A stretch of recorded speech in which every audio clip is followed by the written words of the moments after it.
감추인 만나 158화 사랑하는 역량 강화시키는 힘. 화목제물을 드리는 사람은 그들의 제물의 부분을 가져옵니다. 그들의 제물의 부분입니다. 여호와를 위한 화제물로 가져옵니다. 제단에서 하나님께 화제물로 드린 기름과 가슴을 가져옵니다. 한 면에서 제단 위에서 하나님을 위해 불살라집니다. 다른 면에서 그들은 화제물로서가 아닌 가슴을 가져옵니다. 요제물로서의 가슴입니다.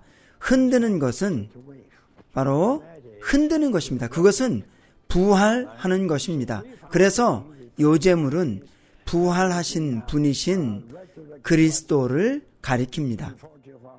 여호와 앞에 아론과 그의 아들을 위해서입니다. 이 부분은 섬기는 제사장들을 위한 것입니다.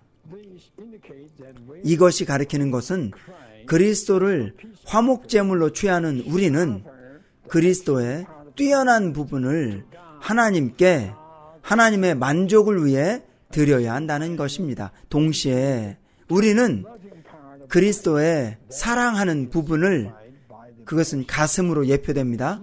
그분의 부활에서 우리의 누림을 위해 취합니다. 왜냐하면 우리는 섬기는 이들이기 때문입니다. 그래서 화목제물의 최고의 부분은 하나님을 위합니다. 불태워져서 하나님께 갑니다. 그 다음 사랑하는 부분, 가슴은 우리 섬기는 이들에게 할당될 것입니다. 우리의 누림을 위해서입니다.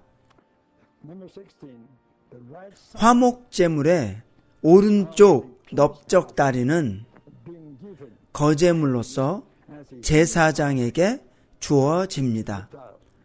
들어 올립니다. 그것은 승천을 의미합니다. 승천 안에 계신 그리스도입니다.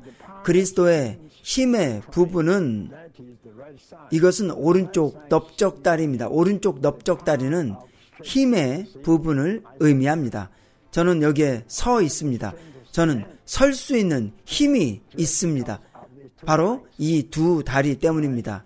그리고 저는 이 부분, 가슴을 갖고 있습니다. 이 부분은 사람들을 사랑하기 위한 것입니다. 여러분이 자녀들을 안을 때 그것은 여러분이 자녀들을 사랑한다는 것을 의미합니다. 가슴으로 사랑하는 것입니다. 그래서 가슴은 사랑하는 부분을 의미하고 넓적다리는 힘의 부분을 의미합니다.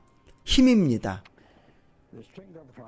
승천 안에 있는 그리스도의 힘은 섬기는 이들에게 주어졌습니다. 그것은 우리에게 주어지는 것입니다.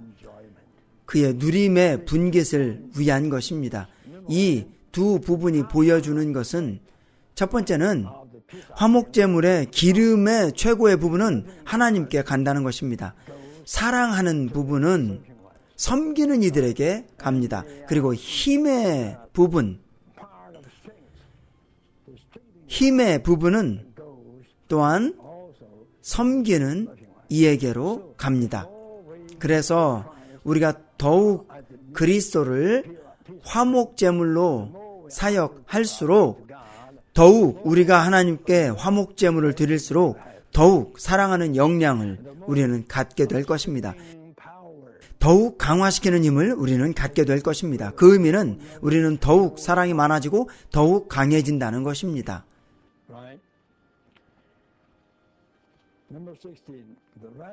여호와는 화목제물에서 나온 요제물의 가슴과 거제물의 넓적다리를 취하여 그것들을 제사장들에게 주심.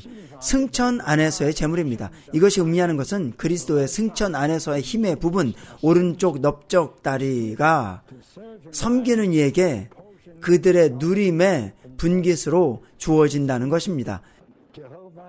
여호와는 화목제물에서 나온 요제물의 가슴과 거제물의 뒷다리를 취하여 그것들을 영원한 몫으로 제사장들에게 주심.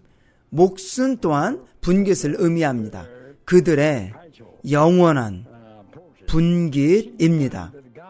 하나님께서 우리가 그리스도를 우리의 화목제물로 누리는 것에서 그리스도의 사랑하는 역량과 강화시키는 힘을 신약의 제사장들인 우리에게 우리의 영원한 분깃으로 할당하신 것을 의미합니다.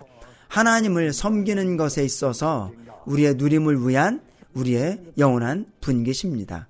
이것은 아론과 그의 아들들이 제사장으로서 여호와를 섬기기 위해 자신을 드린 날에 여호와에게 드린 화제물 가운데서 받은 기름 부음이 그들의 분깃이 됩니다. 이것은 그리스도의 사랑하는 능력과 강건한 능력의 누림이 우리의 제사장 직분을 위해 하나님께서 우리에게 기름 부으시는 것과 관련됨을 의미합니다.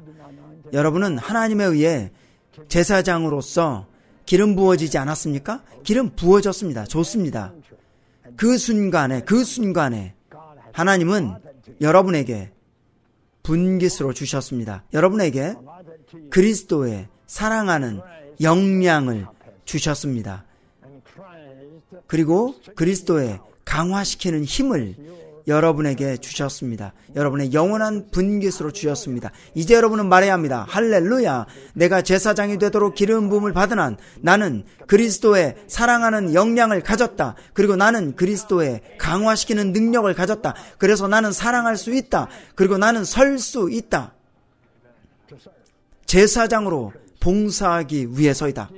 저는 여러분에게 한 가지 중요한 요점을 주지 않았습니다. 그것은 여러분 기억하십니까? 5 제물을 기록한 순서입니다. 이런 식으로 갑니다. 먼저는 번제물입니다. 두 번째는 소제물입니다. 세 번째는 화목제물입니다. 그리고 화목제물 다음에는 네 번째로 속죄 제물이고 그 다음은 속건제물입니다. 이것은 교리에 따른 순서가 아니라 우리의 실행적인 체험에 따라서 기록한 것입니다. 그러나 이제 5 제물의 법을 주는 데 있어서는 순서는 엄청나게 바뀌었습니다. 먼저는 번제물의 법입니다. 두 번째는 소제물의 법입니다. 세 번째는 속죄제물의 법입니다. 네 번째는 속건제물의 법입니다. 5 번째는 화목제물의 법입니다. 왜 순서가 다릅니까? 앞의 순서와 왜 다릅니까? 이유는 이것입니다. 처음에 기록에서 순서는 우리가 체험하는 순서에 따른 것입니다. 이제 5 제물에 관한 5가지 법에서는 순서는 전체적인 그림에 따른 것입니다. 전체적인 그림입니다. 그것은 하나님의 마음, 하나님의 갈망에서 하나님은 그리스도를 먼저 우리에게 네 종류의 제물이 되게 하셨습니다. 번제물, 소제물, 속죄제물, 속건제물입니다. 이 4가지 제물은 어떻게 하나님의 갈망의 어떠함을 위해서 조성되었습니까? 이것이 조성입니다. 번제물은 속죄제물이 되기 위한 조건입니다. 그리고 소제물은 속건제물을 위한 요구 조건입니다. 그래서 여기에 4 제물이 있습니다. 2가지는 요구 조건을 위한 것입니다. 그리고 다른 2가지는 결과물을 위한 것입니다. 그렇죠? 속죄제물과 속건제물은 결과를 수행하기 위한 것입니다. 결국 이 4가지 제물은 행동을 취합니다. 결과물이 무엇입니까? 화평입니다. 이것이 하나님의 갈망이 원하는 것입니다. 하나님의 마음은 우리가 그분의 아들 그리스도를 둘러싼 그분의 경륜을 누리는 것을 원하십니다. 그래서 그분의 아들은 우리의 번제물과 소제물입니다. 속죄제물과 속건제물을 위한 것입니다. 그래서 우리가 그분을 전적으로 화평으로 누릴 수 있습니다. 그래서 이것은 하나님의 경륜의 총체 기록입니다.